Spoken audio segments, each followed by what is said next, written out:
Hi అండి. అందరికీ నమస్కారం. అందరూ ఎలా ఉన్నారండి? నేనైతే బాగున్నాను. మీరందరూ క్షేమంగా ఉండాలని కోరుతూ మీ స్వర్ణ శ్రీనివాసనండి.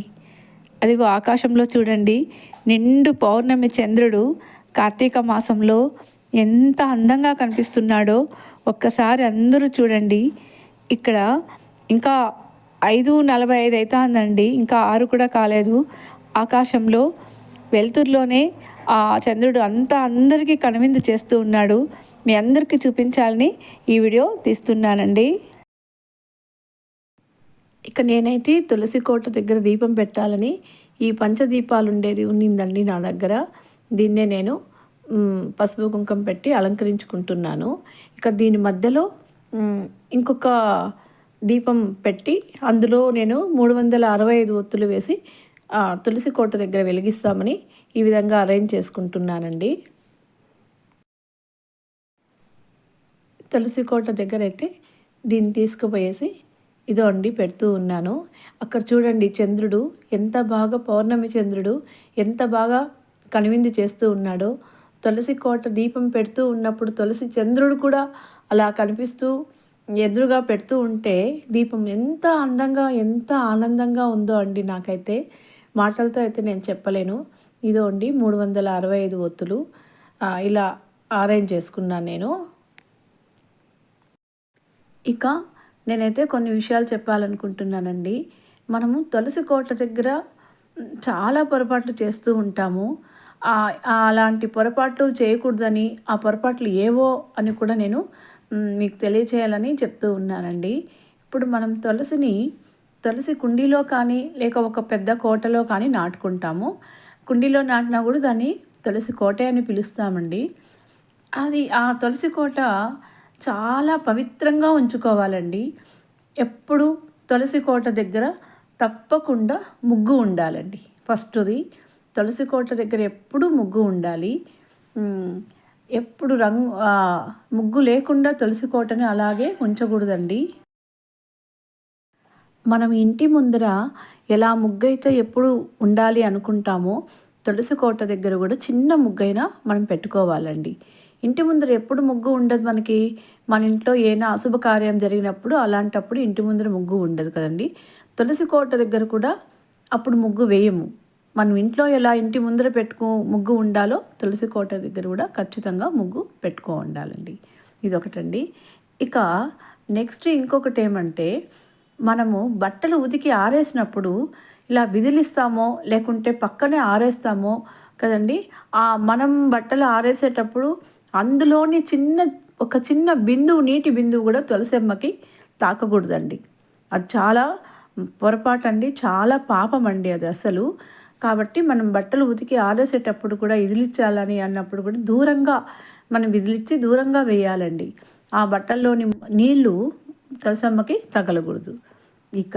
ఇంకా మూడవదండి, మనము చెత్త ఊడుస్తాం కదా, అలా ఊడ్చినప్పుడు ఆ దుమ్ము పొరపాటును కూడా తులసి కోటకి తగలకూడదండి.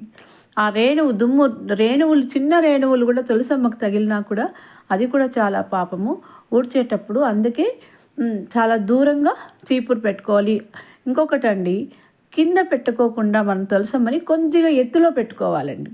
ఎందుకంటే కింద ఊడ్చినప్పుడు కూడా మనకి ఆ చీపురు ఇవి తగలకుండా ఉంటాయి. కాబట్టి తులసి కోటని కొంచెం ఎత్తులో పెట్టుకోవాలండి. తులసి అంటేనే ఒక పవిత్రమైనదండి. మన పురాణ కథల్లో తులసికి చాలా ముఖ్యమైన స్థానము, పవిత్రమైన స్థానం ఇచ్చారండి. ఎంత గొప్ప స్థానం అంటే, తులాభారంలో శ్రీకృష్ణుడికి ఒకవైపు ఇంకొక వైపు ఎన్ని నగలు ఎన్ని పెట్టినా కూడా తూలతూకుండా ఒక చిన్న తులసి దళాన్ని పెడితేనే ఆయన దానికి సమానంగా తూగాడండి. అంత గొప్పది మన తులసమ్మ. ఇక అలాంటి తులసమ్మని మనము చాలా పవిత్రంగా చూసుకోవాలి. ఒక తులసి చెట్టు ఇంట్లో ఉంది అంటే అక్కడ అన్ని తీర్థాలు, ముక్కోటి దేవతలు అందరూ అక్కడే ఉన్నట్లు మనం భావించాలండి. ఒక చిన్న మంత్రంలో కూడా ఉందండి, అదొకసారి చెప్తాను వినండి. యన్మూలే సర్వతీర్థాని యన్మధ్యే సర్వదేవత యథాగ్రే సర్వవేదస్య తులసీం తం నమామి. అంటే యన్మూలే సర్వతీర్థాని, అంటే తులసి చెట్టు మొదట్లోనండి అన్ని తీర్థాలు, గంగా యమున పవిత్రమైన జల ప్రదేశం అని చెప్పుకోవచ్చండి.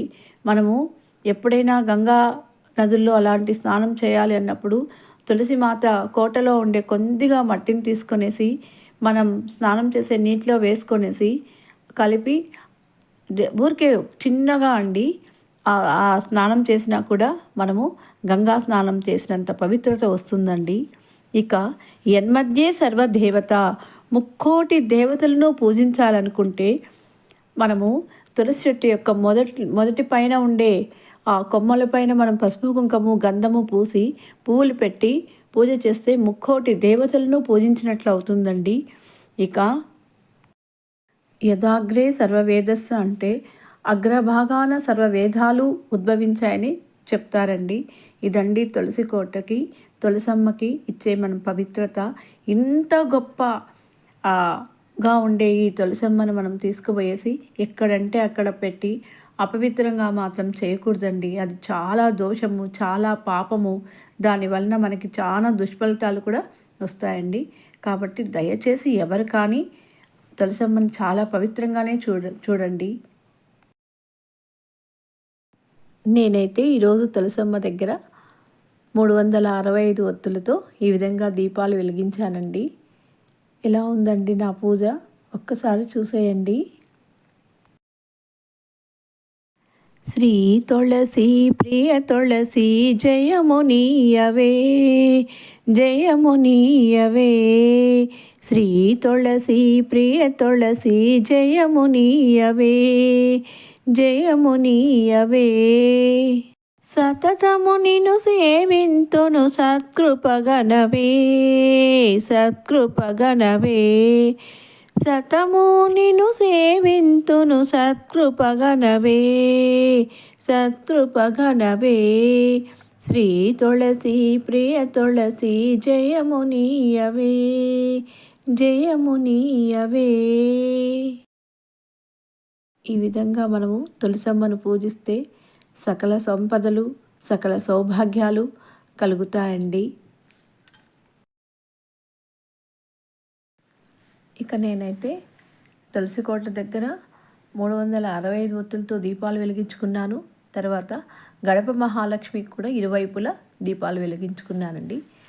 గడప అనేది కూడా మన ఇంటి సింహద్వారం కదండి. ఏ నెగిటివ్ ఎనర్జీ ఇంట్లోకి రాకుండా కాపాడేది ఆ గడప మహాలక్ష్మిని.